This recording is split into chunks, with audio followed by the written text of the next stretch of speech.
Maya Johnson stood in front of her mirror, adjusting her fresh blue hair ribbons one last time. Her heart was beating fast, but her hands stayed steady. It was her first day at Riverside High School, and she wanted everything to be perfect. Her father, Dr. Marcus Johnson, watched from the doorway with pride in his eyes. "Remember, sweetheart," he said softly, "you earned your place in that AP Literature class. Your test scores from your old school were excellent." Maya nodded, picking up her new backpack. She knew she was smart enough, but being the new kid was never easy. What made it more interesting was that nobody at Riverside High knew her father was going to be their new principal in 2 weeks. He wanted her to settle in first, to make friends and find her place without his position affecting how people treated her. The morning was bright and cool when Maya walked into Riverside High School. The building was bigger than her old school, with wide hallways and tall windows that let in streams of sunlight. Students rushed past her in every direction, laughing and calling out to friends after the summer break. Maya checked her schedule again. Room 205, AP Literature with Mrs. Patricia Bennett. She found the classroom 5 minutes early. Some students were already there, sitting in groups and catching up about their summer adventures. Maya chose a seat in the middle of the room, not too far back and not too front. She wanted to be able to participate without drawing too much attention to herself. Mrs. Bennett walked in exactly as the bell rang. She was a tall woman in her 50s, wearing a gray dress and glasses that hung from a chain around her neck. Her hair was pulled back so tight it looked painful. She started taking attendance without saying good morning. "Adams. Here. Baker. Present." The list went on. Maya noticed how Mrs. Bennett smiled at some students, making small comments like, "Nice to see you again, Sarah," or "Welcome back, Michael." But when she reached Maya's name, something changed in her face. "Maya Johnson?" Mrs. Bennett's voice had a different tone now, like she was tasting something she didn't like. "Here," Maya said clearly, sitting up straight. Mrs. Bennett looked up, her eyes moving slowly over Maya's face, her neat braids, her carefully chosen first-day outfit. Something flickered in the teacher's expression, surprise, then doubt, then something else Maya couldn't quite name. "This is AP Literature," Mrs. Bennett said loudly, even though Maya hadn't asked. "Are you sure you're in the right classroom?" The question hung in the air. Some students shifted uncomfortably in their seats. Maya felt her cheeks grow warm, but she kept her voice steady. "Yes, Mrs. Bennett, I have my schedule right here." She held up the paper, even though she shouldn't have needed to prove herself. Mrs. Bennett's lips pressed into a thin line. "I see," she said, though her tone suggested she didn't see at all. "Well, we'll soon find out if this is the right placement for you." Maya took out her notebook and favorite pen, pretending she didn't notice how Mrs. Bennett had emphasized the word placement. She also pretended not to notice the way the teacher kept glancing at her while explaining the year's syllabus, as if expecting her to look confused. What Maya did notice was how Mrs. Bennett brightened when talking to Ashley Parker, a blonde girl who mentioned her family's summer trip to Paris. The teacher spent 5 whole minutes discussing French literature with Ashley, nodding enthusiastically at everything the girl said. When Maya raised her hand to mention that she'd read Victor Hugo in French too, thanks to her mother who taught French at the local college, Mrs. Bennett looked right past her and called on someone else. By the end of class, Maya had filled 2 pages of her notebook. One page had careful notes about the syllabus and required reading list. The other page had different kinds of notes, times, dates, and exact words of every small thing Mrs. Bennett had said and done. Maya's father had always taught her to document everything, just in case. As she packed up her books, Maya thought about her father sitting in his home office, preparing to take over as principal in 2 weeks. She thought about telling him what happened, but decided to wait. Maybe things would get better. Maybe Mrs. Bennett was just having a bad day, maybe. But Maya kept that second page of notes, folded carefully and tucked into her folder, just in case. 3 weeks had passed since Maya's first day at Riverside High School, and her notebook of documented incidents was getting fuller. She sat in her usual seat in AP Literature, watching Mrs. Bennett pace back and forth at the front of the classroom, discussing Romeo and Juliet. Maya's hand had been raised for the past 5 minutes, but as usual, Mrs. Bennett's eyes seemed to skip right over her. "Anyone?" Mrs. Bennett asked the class.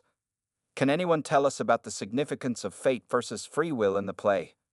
Maya's arm was starting to get tired. Next to her, her new friend Sarah Wilson shifted uncomfortably, glancing between Maya and Mrs. Bennet. 3 other students had their hands up, and Mrs. Bennet called on each of them, one by one. Their answers were good, but incomplete. Finally, Sarah couldn't take it anymore. "Mrs. Bennet," she said without raising her hand, "Maya's been trying to answer for like 10 minutes." The classroom went quiet. Mrs. Bennet turned slowly, adjusting her glasses with one finger. "Maya," she said, her voice dripping with fake sweetness, "do you have something to add to our discussion?" Maya lowered her hand, sitting up straight. "Yes, ma'am. I wanted to point out how Shakespeare uses the stars as a symbol throughout the play. When Romeo talks about being star-crossed, he's suggesting that their love is doomed by fate. But then there are moments when characters make clear choices that lead to the tragedy, like when Romeo chooses to go to the Capulet party. It shows how fate and free will are actually intertwined in the story." Several students nodded in agreement. Even Ashley Parker, who usually sided with Mrs. Bennet, looked impressed, but Mrs. Bennet's face tightened. "Well," she said, "that's certainly one interpretation, though I must say it seems rather advanced for someone who just joined our class. Have you studied this play before, Maya?" "No, ma'am," Maya replied calmly. "I just read it over the summer, like everyone else." Mrs. Bennet raised her eyebrows. "Really? And you came up with this analysis all by yourself?" The implication hung heavy in the air. A few students gasped quietly. Sarah started to say something, but Maya touched her arm gently, stopping her. This wasn't the first time Mrs. Bennet had questioned whether Maya's work was really her own. Just last week, when Maya turned in her essay about The Great Gatsby, Mrs. Bennet had held it up in front of the class and said, "Some people might be tempted to copy their essays from the internet. Rest assured, I will be checking all work thoroughly." Her eyes had been fixed on Maya the entire time. After class, Sarah caught up with Maya in the hallway. "This isn't right," she said, her face red with anger. "You should report her." Maya pulled out her notebook and showed Sarah her careful documentation. Each entry included the date, time, and exact quotes. "I'm keeping track," she said quietly. "My dad always says that when you're dealing with unfair treatment, evidence is everything." "Your dad sounds smart," Sarah said, then lowered her voice. "Is it true he's a lawyer?" Maya felt a small smile tug at her lips. Everyone assumed her father must be a lawyer because of how she handled situations. She hadn't told anyone yet that he was actually going to be their new principal. "He just believes in doing things the right way," she said. Later that day, in the school library, Maya was researching for their next assignment when she overheard Mrs. Bennet talking to another teacher behind a bookshelf. "I just don't understand why they placed her in AP Literature," Mrs. Bennet was saying. "These advanced classes have certain standards. Not everyone is cut out for this level of work." "Her test scores were exceptional," the other teacher replied. "And from what I've heard, she's doing well in all her classes." "Well, we'll see how long that lasts," Mrs. Bennet said dismissively. "Some students just aren't suited for advanced coursework, no matter what their scores say." Maya's hands tightened around her pen, but she kept writing in her notebook, recording every word. She thought about her father, who would be starting as principal next week. He didn't know about any of this yet. She wanted to handle it herself first. But as she wrote down Mrs. Bennet's words, Maya realized this might be bigger than just her. That evening, as she added another page to her growing documentation, Maya decided to give it one more week. One more week to see if things would improve. One more week before she would have to decide what to do next. The tension in AP Literature reached its peak during their unit on African American literature. Maya walked into class that morning to find Mrs. Bennet writing Literary Diversity, a modern perspective, on the whiteboard. Something about the teacher's tight smile made Maya's stomach clench with worry. "Today," Mrs. Bennet announced, "we'll be discussing whether we need to include so many diverse authors in our curriculum." She paused, her eyes sweeping across the room before landing on Maya. "Some people think we should stick to the traditional classics." Sarah, sitting next to Maya, pulled out her phone under her desk and quietly pressed record. Over the past few weeks, several students had started documenting Mrs. Bennet's behavior, disturbed by what they were seeing. But Mrs. Bennet, a boy named Jason spoke up. Didn't we just spend 3 weeks on Shakespeare? Shouldn't we study writers from different backgrounds too? Mrs. Bennet's lips thinned. Shakespeare is fundamental to English literature. These modern additions to the curriculum are more about being politically correct than academic excellence. Maya felt her heart racing, but kept her face calm as she raised her hand. To her surprise, Mrs. Bennet actually called on her this time, probably hoping to embarrass her. Yes, Maya? The teacher's voice held a challenge. Maya sat up straighter. I've been doing some research on this topic, she said clearly.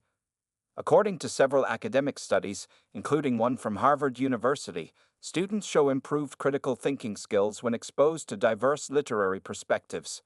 The research also shows that reading authors from various backgrounds helps develop stronger analytical abilities. The classroom fell silent. Several students were now openly recording on their phones. Mrs. Bennet's face flushed red. And where exactly did you find these studies? Her voice dripped with doubt. They sound surprisingly well-researched for someone who just happened to know about them. Maya pulled out her tablet. I can share the sources, Mrs. Bennet. I have the PDF files of the peer-reviewed journals right here. That won't be necessary, Mrs. Bennet snapped. She walked over to Maya's desk and looked down at her. Though I must say, I find it interesting that your research paper on Langston Hughes last week was also surprisingly well written. Almost as if someone else might have helped you with it. The accusation hung heavy in the air. Maya felt her cheeks burn, but she kept her voice steady. Are you suggesting I cheated, Mrs. Bennet? I'm suggesting, Mrs. Bennet said loudly, that some students might need extra help to maintain the standards of an AP class. There's no shame in admitting when something is beyond your natural abilities. Several students gasped. Sarah stood up abruptly, her chair scraping against the floor. That's not fair. Maya has the highest grade in this class. Sit down, Sarah, Mrs. Bennet ordered. This doesn't concern you. Maya opened her folder and pulled out her research paper, the one Mrs. Bennet had given it a minus despite it being perfect. Every quote in this paper is properly cited, Maya said calmly. Every analysis is original. I can explain any part of it you'd like to discuss. The issue isn't whether you can explain it now, Mrs. Bennet said with a cold smile. The issue is whether you had assistance in writing it. Just then, the classroom door opened. The current acting principal, Mr. Rodriguez, stepped in. Mrs. Bennet, may I speak with you for a moment? Mrs. Bennet's face shifted instantly into a pleasant mask. Of course. Class, please read Chapter 5 quietly while I step out. As soon as the door closed behind them, the classroom erupted in whispered conversations. Students gathered around Maya, showing her the videos they'd recorded. This is straight-up racism, Jason said angrily. We all know you're the best writer in class. You should report her, Ashley Parker said, surprising everyone. I've been feeling bad about not speaking up sooner. She's been treating you unfairly since day one. Maya looked at all the evidence being offered to her, the videos, the witnesses, her own detailed notes. Her father would be starting as principal next week. She had wanted to handle this on her own. Maybe it was time to show just how prepared she had been for this moment. Thank you, everyone, she said quietly, copying the video files to her tablet. I think it's time to take this to the administration. Little did Mrs. Bennet know, her latest outburst had just given Maya exactly what she needed to prove her case, and the woman's new boss would be very interested in seeing all of it. The next day in AP Literature started with what seemed like a simple announcement. Class, Mrs. Bennet said, holding up a stack of papers, today we'll begin our partner presentations on American authors. I've taken the liberty of assigning your partners myself. Maya felt her stomach sink. She and Sarah had already planned to work together, spending lunch breaks discussing their ideas for the project. They wanted to present on Toni Morrison's Beloved. Mrs. Bennet started reading out pairs of names. Ashley and Michael, Jason and Emma, Sarah and David. She continued down the list until only a few students remained. Maya noticed that Thomas, who rarely came to class and was failing the course, was among them. And finally, Mrs. Bennet said with a slight smile, Maya and Thomas. The room went silent. Sarah's hand shot up immediately. Mrs. Bennet, Maya and I already started working together during lunch. We have our topic picked out and everything. Well, Mrs. Bennet replied, adjusting her glasses. That's unfortunate, but these partnerships are final. I think it's important for stronger students to help those who are struggling. She looked directly at Maya, though in this case, perhaps Thomas can help elevate Maya's work to a more appropriate academic level. Several phones appeared under desks, recording again. Thomas, who hadn't even brought his backpack to class, looked uncomfortable. Maya raised her hand. Mrs. Bennet, could you explain why you split up pre-existing partnerships? Your syllabus encourages students to plan ahead and begin projects early. Are you questioning my teaching methods? Mrs. Bennet's voice turned sharp. Perhaps this is why you need guidance from a student who comes from a more traditional academic background. The implications in her words were crystal clear. Maya felt her hands shake slightly, but she kept them folded calmly on her desk. Next to her, Sarah was typing furiously on her phone, probably messaging other students about what was happening. I'm not questioning your methods, Maya said carefully. I'm trying to understand the educational benefit of separating students who have already begun their work. Mrs. Bennet walked over to Maya's desk, looming over her. The educational benefit, Maya, is learning to work with different types of people, though I suppose the concept might be challenging for you to grasp. Ashley Parker, who had been quiet until now, suddenly spoke up. Mrs. Bennet, that's not fair. Maya has the highest grade in class. She tutors other students during lunch. Thomas hasn't been to class in 2 weeks. Thank you, Ashley, but I don't recall asking for your opinion. Mrs. Bennet snapped. Maya, you will work with Thomas, or you will receive a 0 for the project, which would certainly impact your surprisingly high grade in this class. Maya looked at Thomas, who seemed to shrink in his seat. She thought about her father, who would be starting as principal on Monday. She thought about her notebook full of documented incidents, the video recordings her classmates had shared, and now this latest display of prejudice. Slowly, Maya stood up. The whole class watched as she gathered her books into her backpack. Maya, Mrs. Bennet said warningly, sit down. No, Mrs. Bennet, Maya replied quietly but firmly. I'm going to the administration office to request a meeting with Mr. Rodriguez. Mrs. Bennet's face turned red. If you walk out of this classroom, you'll fail this project and possibly this course. Maya looked around the room.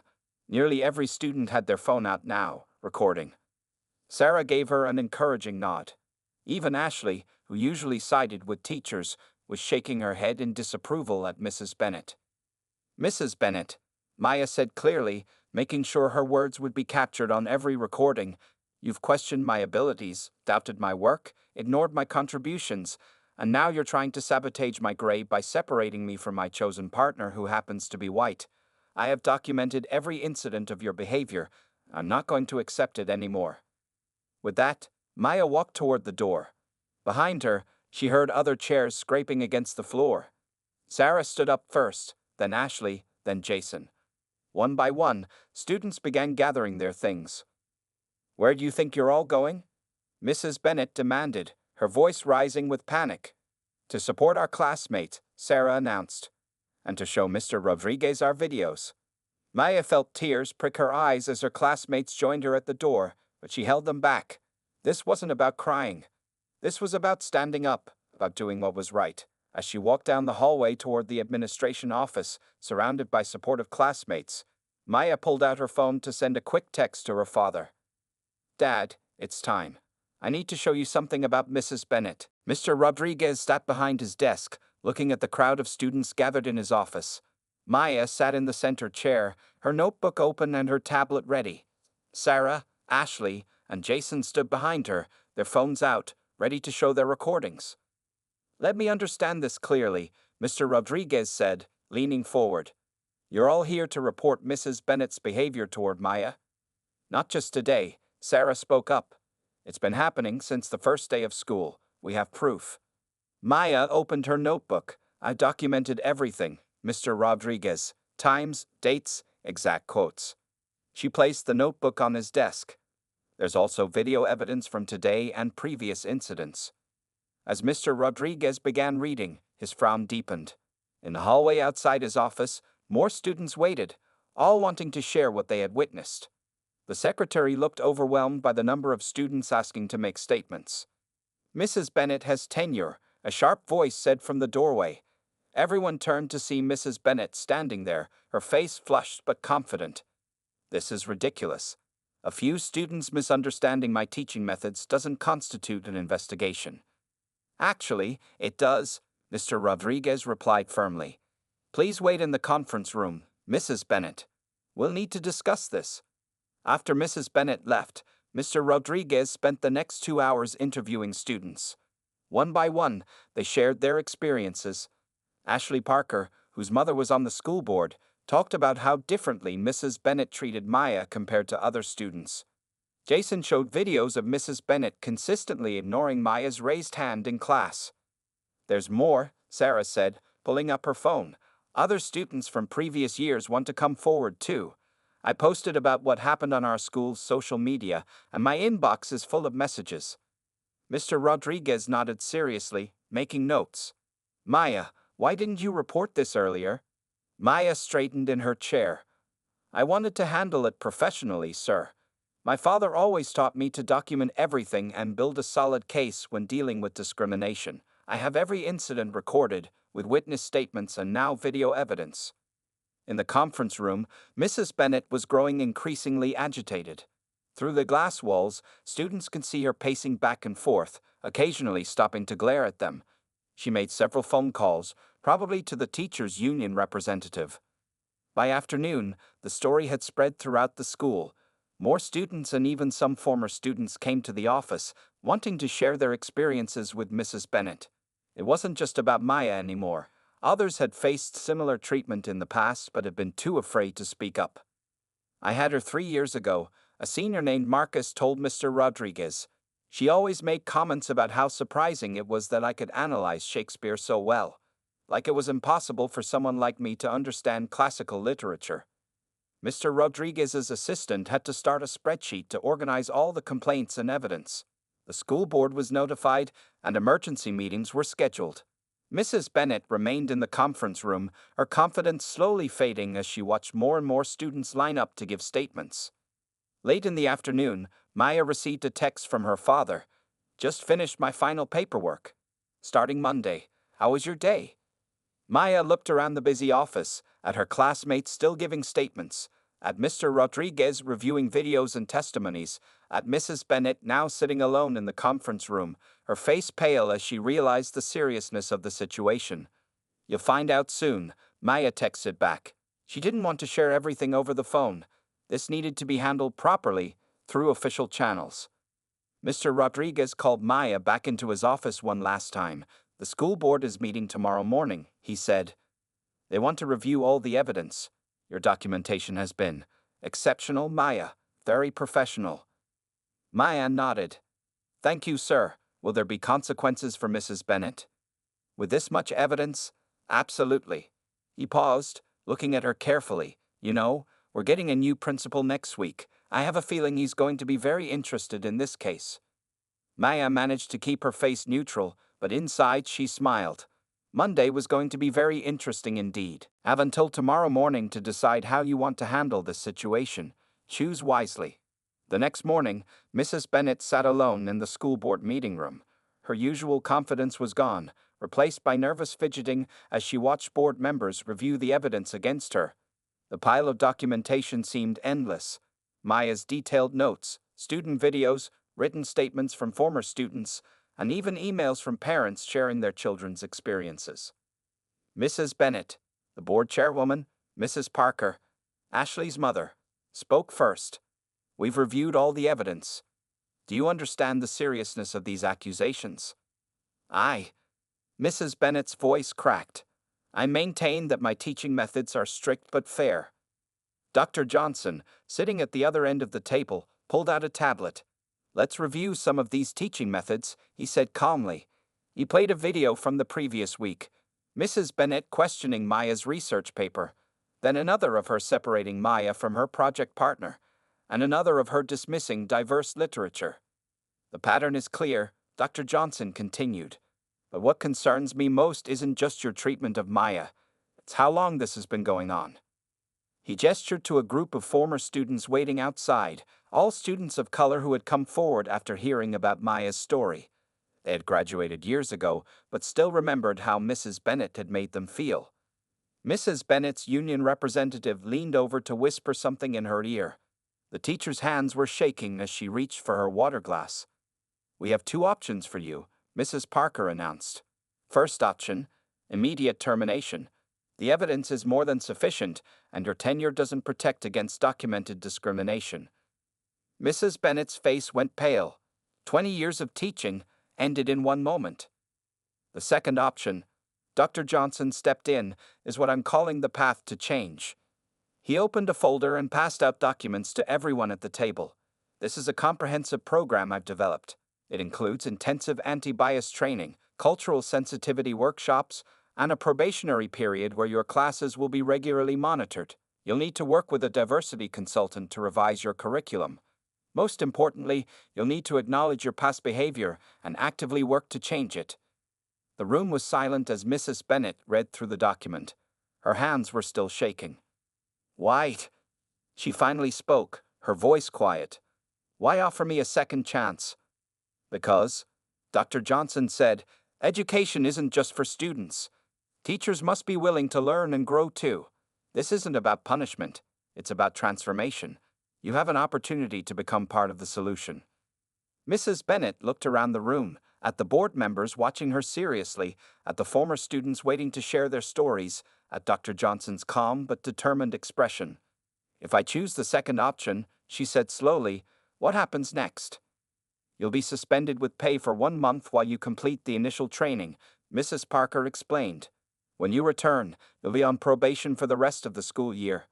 Any hint of discriminatory behavior will result in immediate termination. You'll need to make formal apologies to current and former students you've hurt, and you'll work with Dr. Johnson to implement new inclusive teaching strategies." Mrs. Bennett's union representative nodded encouragingly. "It's a fair offer," she whispered.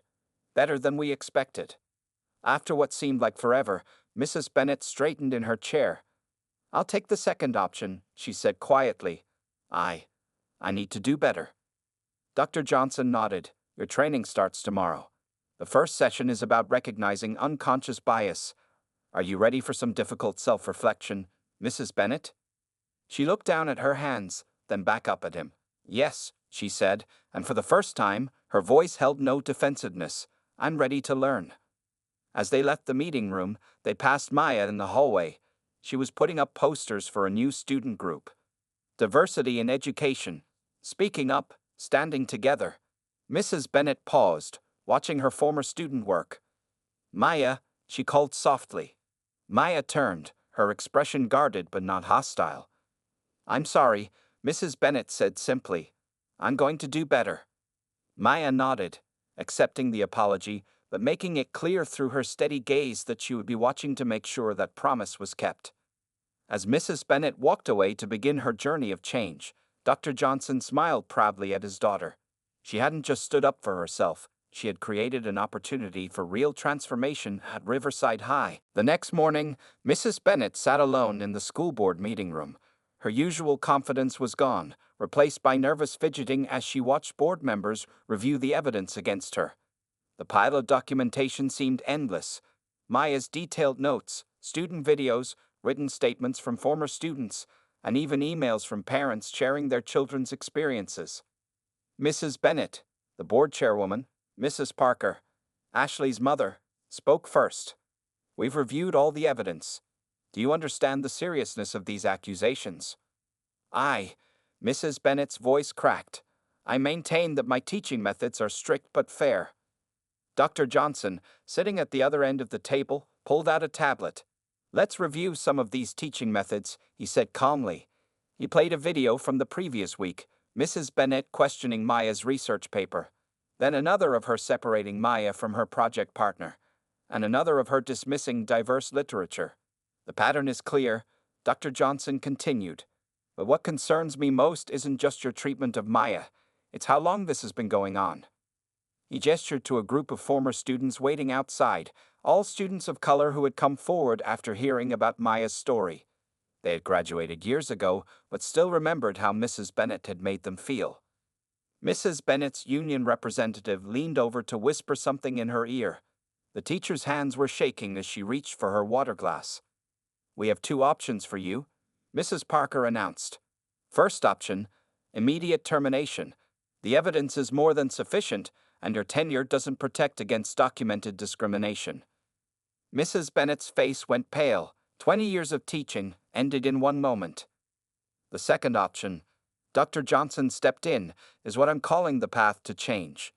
He opened a folder and passed out documents to everyone at the table. "This is a comprehensive program I've developed. It includes intensive anti-bias training, cultural sensitivity workshops, and a probationary period where your classes will be regularly monitored. You'll need to work with a diversity consultant to revise your curriculum. Most importantly, you'll need to acknowledge your past behavior and actively work to change it." The room was silent as Mrs. Bennet read through the document. Her hands were still shaking. "Why?" she finally spoke, her voice quiet. "Why offer me a second chance?" "Because," Dr. Johnson said, "education isn't just for students. Teachers must be willing to learn and grow too. This isn't about punishment, it's about transformation. You have an opportunity to become part of the solution." Mrs. Bennet looked around the room, at the board members watching her seriously, at the former students waiting to share their stories, at Dr. Johnson's calm but determined expression. "If I choose the second option," she said slowly, "what happens next?" "You'll be suspended with pay for 1 month while you complete the initial training," Mrs. Parker explained. "When you return, you'll be on probation for the rest of the school year. Any hint of discriminatory behavior will result in immediate termination. You'll need to make formal apologies to current and former students you've hurt, and you'll work with Dr. Johnson to implement new inclusive teaching strategies." Mrs. Bennet's union representative nodded encouragingly. "It's a fair offer," she whispered. "Better than we expected." After what seemed like forever, Mrs. Bennet straightened in her chair. "I'll take the second option," she said quietly.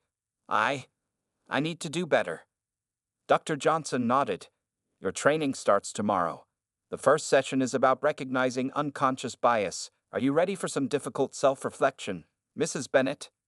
She looked down at her hands, then back up at him. "Yes," she said, and for the first time, her voice held no defensiveness. "I'm ready to learn." As they left the meeting room, they passed Maya in the hallway. She was putting up posters for a new student group. Diversity in education, speaking up, standing together. Mrs. Bennet paused, watching her former student work. "Maya," she called softly. Maya turned, her expression guarded but not hostile. "I'm sorry," Mrs. Bennet said simply. "I'm going to do better." Maya nodded, accepting the apology, but making it clear through her steady gaze that she would be watching to make sure that promise was kept. As Mrs. Bennet walked away to begin her journey of change, Dr. Johnson smiled proudly at his daughter. She hadn't just stood up for herself, she had created an opportunity for real transformation at Riverside High. 3 months had passed since the confrontation with Mrs. Bennet, and Riverside High School felt like a different place. Maya stood in front of a packed auditorium, looking out at the faces of students, teachers, and parents who had gathered for the school's first Diversity in Education Summit. "Welcome, everyone," Maya began, her voice clear and confident. "3 months ago, I was afraid to raise my hand in class. Today, I'm standing here as the president of our new student advocacy group, and I'm proud to say that things are changing." In the front row, Dr. Johnson sat with the school board members, beaming with pride. Next to him was Mrs. Bennet, looking very different from the angry teacher she'd been months ago. The anti-bias training had changed her profoundly. "Our first speaker today," Maya continued, "is someone who has shown us that people can change when they're willing to learn. Please welcome Mrs. Bennet." The audience clapped politely as Mrs. Bennet walked to the podium. Some people looked surprised. They hadn't expected her to be part of this event. "Thank you, Maya," Mrs. Bennet said, adjusting her glasses. Her hands were shaking slightly, but her voice was steady. 3 months ago, I was part of the problem. I didn't want to see my own biases. I thought being a good teacher meant sticking to what I'd always done." She paused, looking at the audience. "I was wrong. Through the training program and through listening to my students, really listening. I've learned how much damage my attitudes caused. Today, my AP literature class includes authors from all backgrounds. We discuss different perspectives, and most importantly, every student knows their voice matters. In the audience, Sarah wiped away tears. Next to her, Ashley Parker nodded approvingly. Even Thomas, who had barely attended class before, was now showing up regularly and participating in discussions. The summit continued with more speakers, students sharing their experiences, teachers discussing new inclusive teaching methods, and education experts talking about the importance of diversity in schools. Maya's student group had grown from a small circle of friends to over 100 members, including students from other local schools who wanted to start similar programs. During the lunch break, Maya walked through the school hallways with her father. The walls were covered with new posters celebrating diverse authors, scientists, and historical figures. Inside classrooms, student artwork and essays showed how much more engaged everyone had become. "You know," Dr. Johnson said, stopping to look at a display of student projects, "when you first showed me your notebook of documented incidents, I wanted to step in immediately as your father. But you handled it your way, and look what you've accomplished." Maya smiled, remembering her careful notes and recordings. "I learned from you, Dad. You always said that real change happens when you work through proper channels and give people a chance to do better." They passed Mrs. Bennett's classroom, where she was setting up for an afternoon workshop on inclusive teaching strategies. She had become one of the strongest advocates for change in the school, using her own experience to help other teachers recognize and address their biases. "Maya," Mrs. Bennett called out, "could you come in for a moment?" Inside the classroom, she showed Maya a new display of student work. "Your essay on Toni Morrison inspired this whole unit," she explained. "Students are connecting with the literature in ways I never imagined possible. I was so wrong before, and I'm grateful for the chance to do better." Later that afternoon, as the summit concluded, Maya stood again at the podium. "Today isn't just about what we've accomplished," she said. "It's about what comes next. Every student deserves to feel valued. Every voice deserves to be heard. And when we stand together against discrimination, we create positive change that lasts." The audience rose in a standing ovation. Dr. Johnson watched his daughter with tears in his eyes, knowing that she had turned a painful experience into something powerful. Mrs. Bennett was clapping too, her face showing genuine respect for the student she had once tried to silence. As Maya walked off the stage, surrounded by friends and supporters, she knew that Riverside High would never be the same. Her story had started with one teacher's prejudice, but it had grown into a movement for change that would help students for years to come. This is just the beginning, she thought, looking at all the faces around her, black, white, Asian, Hispanic, all united in the cause of making their school better. Sometimes the best lessons weren't found in textbooks, but in standing up for what was right and giving people the chance to learn and grow.